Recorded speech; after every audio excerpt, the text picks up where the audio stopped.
Hey guys, welcome back to my channel. My name is Lindsay. If you're new here, welcome. Today we have a video for you on Censor trash. Aren't you excited? Bet you are. Clearly I am. So today the video is not going to be presented by me, but by our friend Isabelle the Intuitive, who by her definition is the best intuitive, the most intuitive. So we're going to hear what she has to say about this subject, and then I'm going to bring it in together at the end, bring it back to reality. At this point in my life, I have quite a lot of respect for the sensory world because I have realized that it is necessary to operate in it to achieve anything in reality. So I hope you guys like this video, and let's get right into it.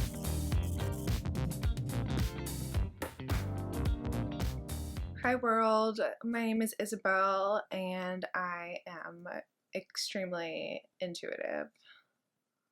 I'm just in my head a lot. I've been driving my car for 6 months and I still haven't gotten the oil changed in it because it's just too much sensory to deal with and I don't want to. So I know my intuition tells me my car is going to break down soon, but that's okay because my boyfriend is going to buy me a new car because yeah, he is.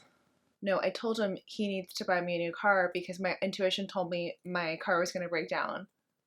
Yeah. So he better get me a car. Yeah, I don't care what kind of car, just a car. Yeah, four-wheel drive would be nice.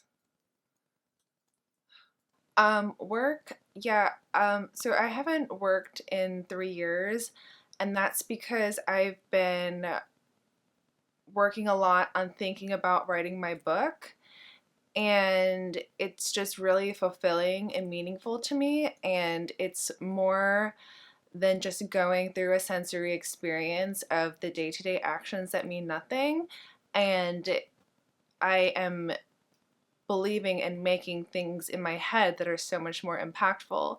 So I probably have about 2 more years about developing the ideas in my mind, and then I will get to writing. Reality isn't even real, so I don't know why people make such a big deal about it. It's not. I've been on this new sensory-free diet where I just imagine being full. It's not really working. It's not. I'm very hungry, actually. You need Doritos? No, Doritos. Doritos. My boyfriend gets mad. I've never gotten him a birthday or a Christmas gift, but it's just because the sensory is so meaningless that I just can't. And like I've been working so hard on my book in my head that I don't have time to go to the store, so I can't. You know how they say energy can't be created or destroyed? What about our ideas? Like when an idea goes out, it can't be destroyed. So that idea just goes out and gets projected into the universe and into the cosmos. And then what if it's those ideas, that energy that actually brings the populations of other life forms on other planets?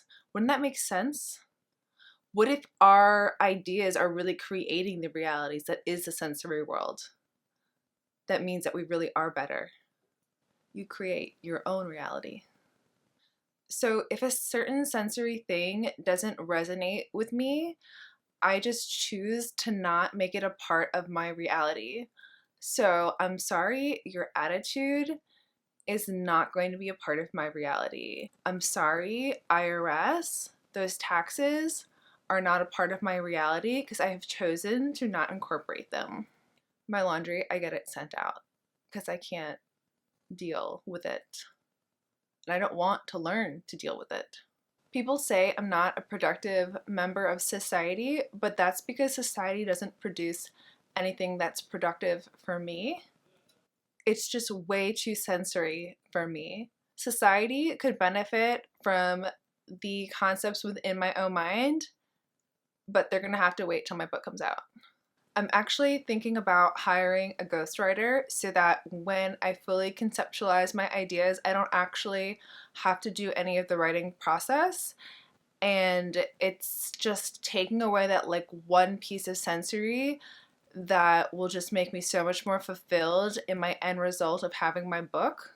I'll like give them the ideas, but then they just write it out with all of the words and just make it all come together. But they'll be my ideas, it'll be my book. I'm just in my head, like so much in my head. It's why I'm so antisocial. I read a lot of books all day. What? No, that's not sensory. No, it's just facilitating the imagination within my mind. Just reading isn't sensory. No, there's no way. They're wrong. One time somebody told me that I was too pretty to be intuitive, and I told them that the sensory of my genetics is not up to me. I actually go a little bit out of my way every day to make myself a little less pretty, just so people don't think that I'm a censor. Speaking of censors, they're just so annoying with the things they say they have gotten done and their accomplishments and things that they've had to achieve. Nobody cares. Nobody cares what you've gotten done in the world. What have you gotten done inside of your mind? Nothing. Did you see that thing that happened to that girl on the news the other day? Yeah, I knew her. I told her that would happen. I told her I knew. I told her. Yeah, people just don't understand my brain. People just don't understand me. People don't understand what a cross it is to bear, to know things about things, but without actually knowing anything. People don't talk about that enough. So my book will be out in 2024. Look for it on ebook in iTunes. And something else my publicist said that they would set up. I don't know what it was. But yeah, that's it. If it's not out then, send me an email and I'll ignore it. Isabelle's a psycho. Alright, I hope you guys liked this video. Just to kind of bring it in and ground it at the end, there's a few things I wanted to share. So when it comes to dominant functions, if you have intuition as a dominant function, that means you have sensory somewhere at the bottom. Now, it could be SI, it could be SE, but either way, achieving some balance in that area is necessary. If you have intuition first, it means that you're more connected with the global understanding of how something works or how it could work versus why it works in a sensory reality. I understand how X works, but Y and Z are these new things. However, Y and Z act very similarly to how X acts. So I'm going to take the principle of how X works and apply it to Y and Z, and it should yield a similar result. For me, I'm always ranking things in what I believe as their importance.